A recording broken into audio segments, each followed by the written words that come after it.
Signore e signori, benvenuti.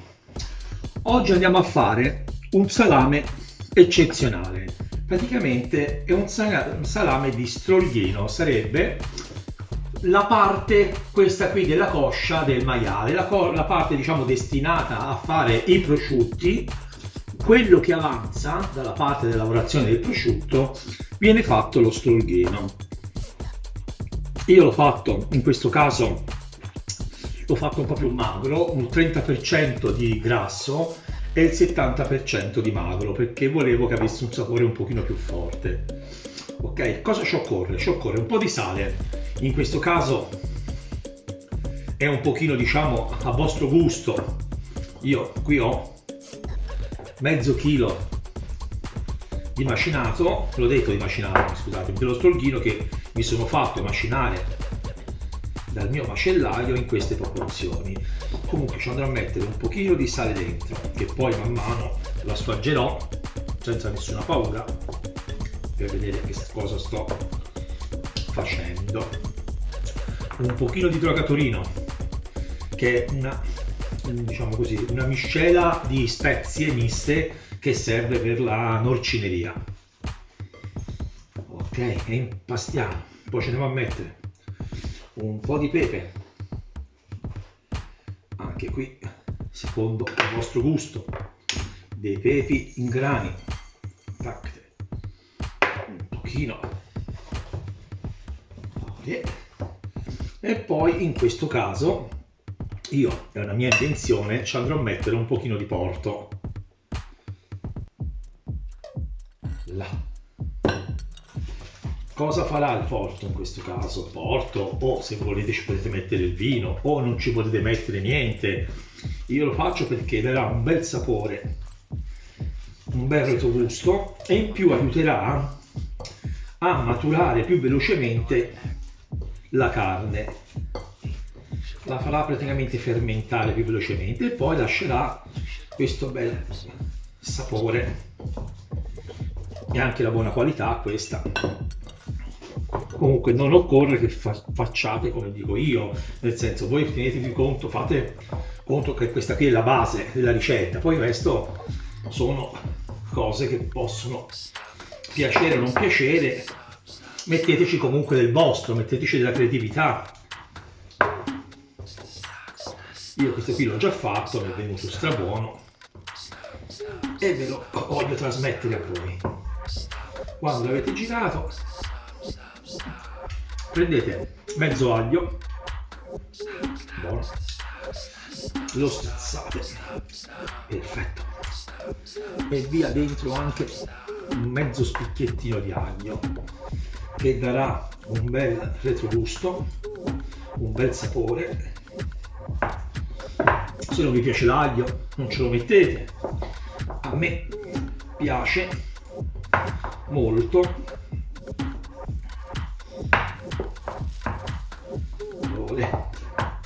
Adesso ci siamo.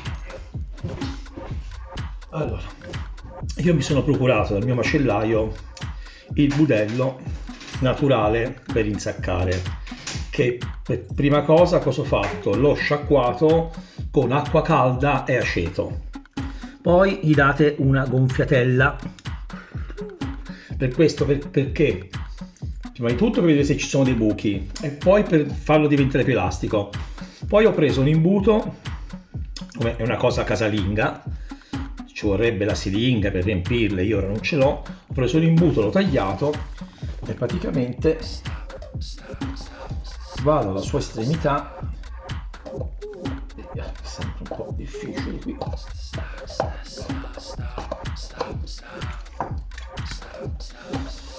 Ok.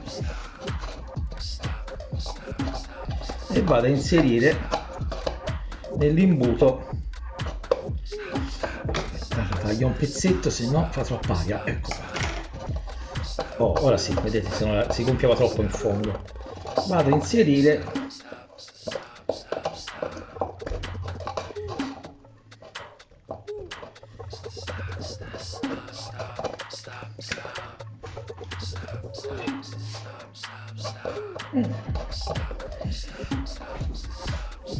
Quando fa la bolla d'aria ci mette un po' a scendere.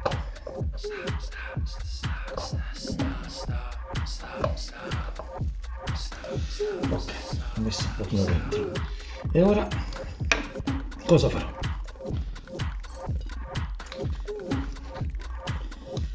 Ok.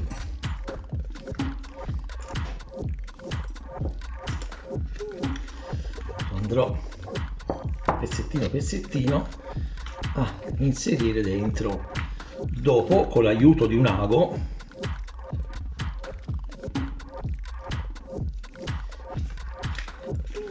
bisogna bucare il budello per fare uscire le sacche dell'aria.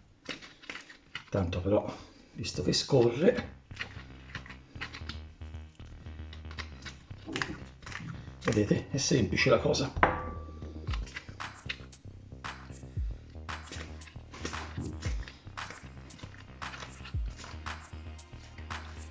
Voilà.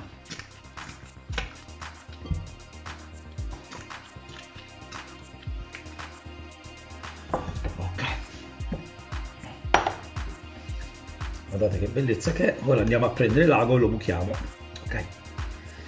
Cominciamo a bucarlo tutto in ogni lato, in ogni luogo, dice la canzone. Vedete, bucatelo bene bene. A questo punto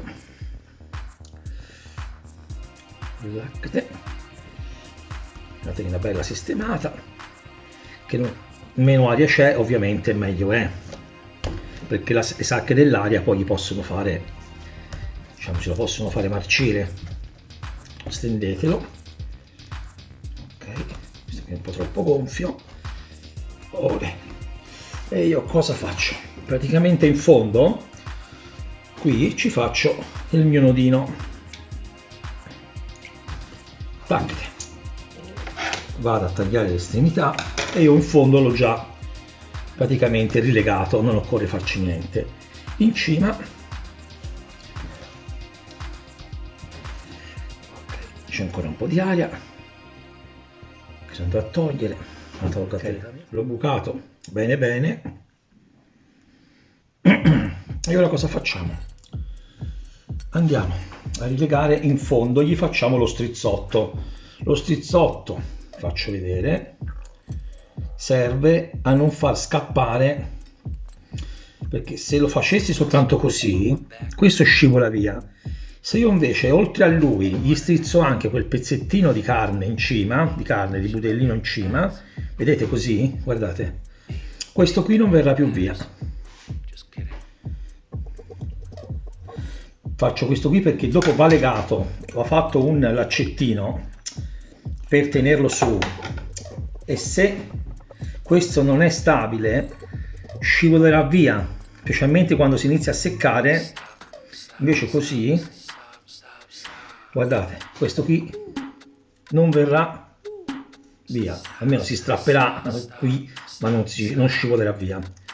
Quando ho fatto questo gli voglio fare anche una rilegatura, così per sfizio gli faccio anche una rilegatura.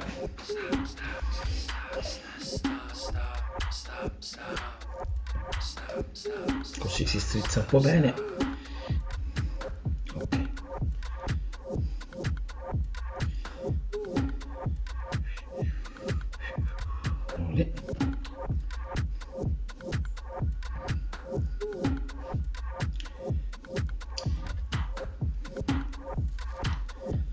Gli faccio una rigatura prima di tutto per un discorso estetico e poi perché si strizza bene. Siccome questo non mi si è chiuso perfettamente, c'è sempre un po' d'aria, anche adesso c'è sempre un pochino di aria, io per sicurezza faccio così, così tutta l'aria in eccesso lo continuo a bucarlo e l'aria in eccesso se ne va. Ok, non lo strizzo, è come una salsiccia, lo strizzo giusto un pochino. Ok, per legare qua facciamo così, alziamo il lembo, taccati, così e così, e questo qui è il legato.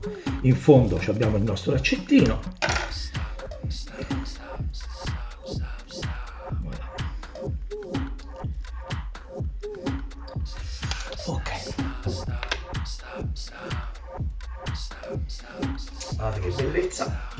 fuori. Questo praticamente ora vi dico l'essiccazione. Io lo lascerò un 30 ore fuori. Lo metterò in un punto della casa che non c'è il termosifone, in un punto diciamo fresco, e lo lascerò una trentina di ore. Dopo lo metterò in una stanza che io ho ricreato senza riscaldamento, in maniera che insomma lui possa stagionare, una stanza che sarà in questo periodo che è freddo andrà dai 7 gradi ai 10 gradi, almeno per un mese, 40 giorni. Ok, voilà, sono passate 3 settimane. Ok, c'è sempre qui il lago dentro. Questi sono altri salami a seccare. Comunque lui, sono passate 6 settimane, abbiamo visto il bimbo, ovviamente ha perso la metà del volume, l'ha perso. Vi voglio far vedere il colore con il porto, che bel colore che ha preso. Questo, essendo un budello naturale, lo potreste anche mangiare. No, vediamolo.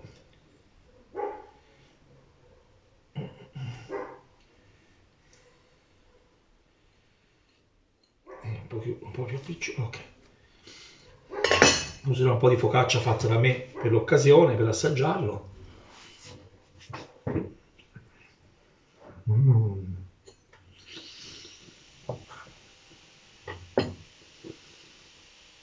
Che sapore!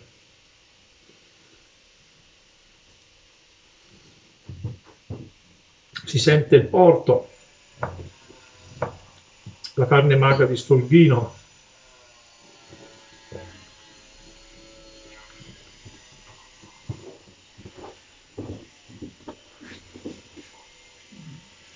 Grazie dell'attenzione, e per seguire altre ricette come questa iscrivetevi al canale, mettetemi mi piace. Grazie.